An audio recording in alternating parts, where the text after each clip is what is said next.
Hi there, and thank you for joining me for today's live reading of Destiny's Daughter by Lynda Filler, and this is presented by Itsy Bitsy Book Bits. Chapter 1. It's been a busy time in heaven and hell. When man plans, God laughs. It's over 2 long years since whispers of a deadly virus became news.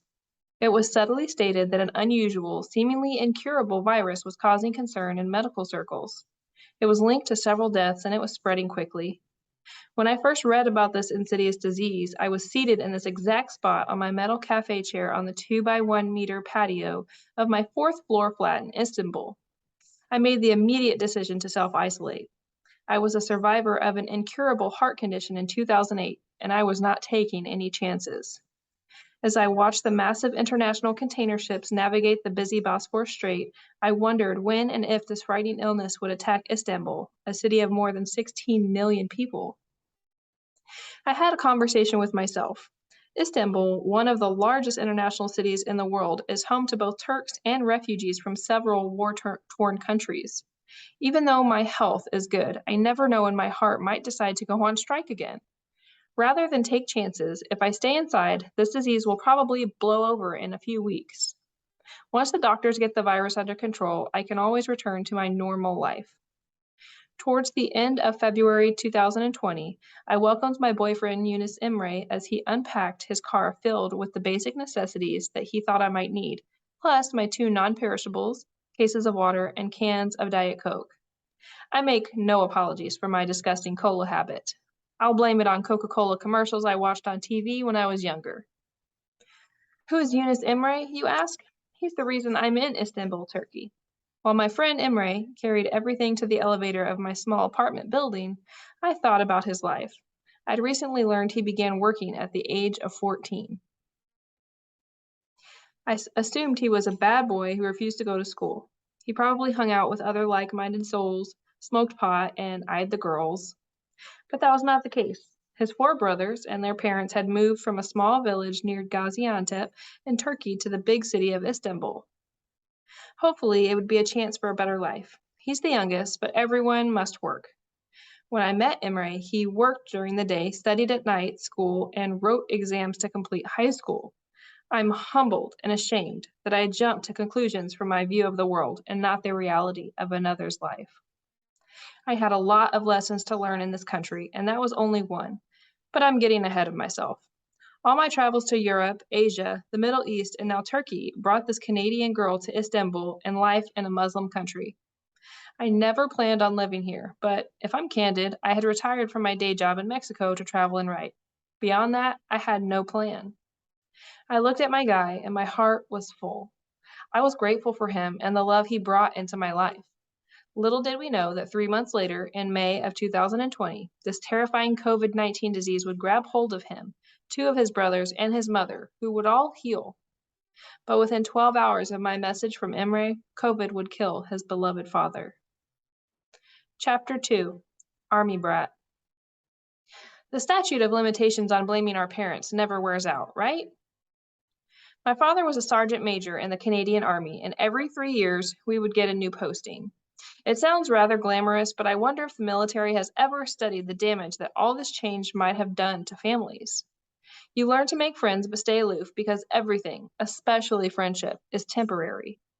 You will need to move on and form new relationships 3 years from now, and it wasn't only best friends that suffered. It became impossible to grow up with familial relationships that last. My cousins, aunts, and uncles all lived back in Eastern Canada. I have 3 siblings. My youngest passed away a few years ago, my older brother lives in British Columbia, and my sis is in Ottawa. I'm the wanderer.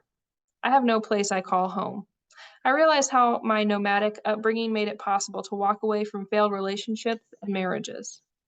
Starting over was in my genes, like the freckles on my face, my once red hair, and chubby legs. I was too young to understand the emotional disconnect and eventual damage that found a home in my physical heart until it was almost too late. I will skip a few decades and bring you into the 80s. After a couple of failed relationships, I found the one to create my family. When you move to areas like Whistler, BC, and bring up your boys in a ski resort, you live the dream. For several years, I lived a normal life. I'm not a winter person. but I loved selling the lifestyle for other families to travel to exotic international places on vacation. My career flourished, and my boys grew up in a healthy, active community. Ski resort living can get tiresome, along with an unfulfilling marriage, but it takes two to marry and two to break up a marriage. It could have been my restless spirit or the belief that there must be more to life than a constant bickering relationship, but run away I did. I'd learned from childhood to pack a suitcase and move on. I followed the sun, and in the early 2000s, I moved to Mexico. It's now 20 years later and time to retire from my day job in sales. I'd also followed another dream of mine and begun to publish my writing. My boys are adults and live in Vancouver, Canada, and Paris, France. But what does retirement look like? I've worked my entire adult life in fashion and then travel. I've lived in fabulous places, but I've never been fortunate in love. Or maybe I make choices that are doomed from the start. Either way, I no longer have anyone to answer to, so I can do what I want and not hurt anyone. So, what to do? I'd like to say I thought this out, but I didn't really. I'd had a far too close call with death in 2008, an incurable heart condition that I was blessed with healing. In some ways, I had no excuse for not making whatever years I have left on this planet the best years of my life. This restlessness led me to wake up one morning and liquidate my life in Mexico. I've discovered that when change is right, everything aligns. My condo was sold to the first person who saw it. I never even put it on the market. I sold my paintings, and my favorite art is in my friend Jean's home in Mexico, so I can look at it whenever I visit her. I organized my finances, packed one suitcase, and bought a series of one-way plane tickets. I was off to see exotic cities and islands I'd only read about or seen in movies. It will be easy, I told myself. You've done this so many times before. And I have. However, I would travel by myself to places I'd never visited except in my imagination. I simplified my trip with no return tickets. Everything of value was either in my suitcase, bank account, or forever implanted in my heart. I had no firm plan of what would happen when I used up the last ticket in my knapsack. But, as it had in the past and would continue to do in the future, my heart would lead the way. This would turn out to be my Eat, Pray, Love journey, although I didn't know it at the time. To understand the present, I will share some of the past with you and the insights that led me to write this third memoir. I invite you to join me with a cup of tea or a glass of wine while I sip my coffee in a cafe in Istanbul, Turkey. Chapter 3: A Curse and a Blessing. During my career in sales, I dealt with people all day long. Technology allowed me to continue to interact when I wanted to and turn it all off when I didn't feel like being part of an electronic social world. It also continues to offer me a platform to explore my creativity. I'm able to connect with friends, followers, and creatives worldwide. In Mexico, I would find my international tribe. It was MySpace in the early days. We wrote our poetry, poured our hearts out, and fell in love and lust. It was all safe, faraway relationships that we knew would never go anywhere. A perfect place for an incurable romantic to express her angst in a physically secure environment. As far as the emotional heart goes, that would be another matter altogether. I was inspired to create when I became a woman scorned or had enigmatic relationships with people who portrayed themselves to be anything and anyone that captured their imagination. I let that poison drip from my typing fingertips in poetry. There were no safeguards. Fake personas populated the MySpace site alert to victims to charm and play the game of love. It was exhilarating and inspiring. It could also be nasty and sometimes painful. But at times it was fabulous, and that's what I choose to remember. I took the best of what I wrote during those days and published 3 books of poetry on Amazon: The Love Fix, Love Rehab, and I Spy Love. I can reread those books today and see that life did leave some scars, although they are barely visible anymore. The most exhilarating byproduct of all this poetic drama? It gave me the confidence to begin publishing prose. I began with my first memoir in 2015, and several fiction books followed. With this third memoir, I will now have 20 books on Amazon. A word of caution. You know what they say about an author? Don't make her angry. You will end up in one of her novels, or worse, in a memoir, and how you treat her will determine your fate. I wonder how many of my acquaintances see themselves as heroes or villains in my novels. My Code Raven series is based on people from divergent backgrounds who showed up to play online in the MySpace days, the precursor of Facebook. My vivid imagination took those characters, made them spies and ex-SEALs, and enhanced their lives to create a fun, exciting, dramatic series. One of the key members is a badass female named Samar. The Raven group go around the world fighting evil and righting the world's wrongs. Drama, action, love. What more do we want, right? The knowledge I acquired about the universe we inhabit inspired something deeper. Although I'd lived in Canada, Mexico, and for short periods of time in the USA, I knew very little about the world. In the last few years, I've learned that if the world is to survive, we must realize we are all one. Those words would become a theme in my writing and a conviction in my life. Chapter 4. Pass Forward.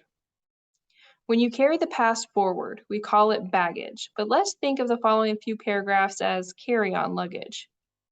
Emotional baggage can get extremely heavy over the decades. Letting go is done through intention and sometimes therapy, or in my case, I simply have a selective memory. But buried old wounds can sneak up on you until all your current actions become reactions to past events, and nothing will age you faster than an endless list of regrets. I share my background to reference where and why I can pack up and move the same way you might prepare an overnight bag for a weekend in the mountains. It's a stoic approach to military life honed over years of not saying goodbye, but acting as if this new adventure was my idea. Today, it's left me with very few comfortable memories of my past that I can go to when I need them. Instead, it's as if I've lived so many lifetimes, I wonder who I am. I'm not complaining. It's more an observation or explanation of why I seem to settle in exotic places. It's my version of homeless. My creative outlets have saved my life over the years. If it was a romance I must get over, an unfulfilling job, or even a business that must close, I've developed mechanisms to get me through it all. I've got this, I would tell myself. And usually my therapy would be to lose myself in a good book or write it all out. It worked, until it didn't. I go far when I run away from home. I've lived in Ottawa, Montreal, Toronto, Whistler, BC, Puerto Vallarta, Mexico, and I'm currently living in Istanbul, Turkey. I would call myself the queen of starting over. It's how I learned to cope as a child. The military gives you no option. You've got to go. You say goodbye to your friends, then pack up a suitcase. The movers take the big things, and you hold your head high, learn not to cry, and look toward a new life and home in a faraway city. As a child in a military family, I learned a life-saving lesson. If things don't work out and you've tried your best to fix it, move on. I thought moving on would be more effortless and less damaging, but that's not how nature works. And it's certainly not how my heart responded. I simply didn't know it at the time. By 2007, I had lived in Mexico for several years. I'd fallen in love more than once. I like to be in love. It's thrilling, exciting, exhilarating, until it's not. How often can you break your heart without expecting your heart to go on strike? But I wasn't thinking about my heart at this point. I needed to switch it up. Life has always had a way to read my mind. It's as if my aura is so powerful that the annoying voice inside my head gets tired of listening to me and presents me with options. I received a call from my ex-employer, IntraWest, in Whistler, BC. They wanted their top closer, super manager, in my humble opinion, to return for the winter season. It wasn't in my plans, but I didn't have anyone I was involved with in Mexico, so I was mobile. I'd begun to chat with someone who lived somewhere in the Pacific Northwest, so that was a plus. Even though Whistler was the #1 ski resort in North America, I didn't care about the skiing, but I do like to live in resort areas. I was ready for a change. The company made it almost impossible for me to say no. No matter what I asked for, they said yes. All my travel expenses would be paid. Accommodations would be provided gratis, and I had a great management position. I would work with people I knew and a boss I loved. So I packed up my car, rented out my newly purchased condo, and began the 10-day solo drive from Puerto Vallarta, Mexico, to Whistler, British Columbia. I shared this journey in my first memoir, Love, The Beat Goes On. I know you can't move forward if you always look backwards, but I look back to revisit and remind myself of the lessons, and to share them with you. On this 2-week drive up the West Coast, I learned how incredibly fortunate I am. Before I began this epic drive, I experienced several sinus infections. I had no idea why. I blamed it on the humid, moist, and sometimes moldy summer climate near the ocean in Mexico. Other than one suitcase, I bought extra sinus meds and began my 2-week drive up the Pacific coast of Mexico, the USA, and finally into British Columbia, Canada. I loved every moment of that journey. I now realize that a woman that decides to travel thousands of miles on her own might not have thought out the whole journey.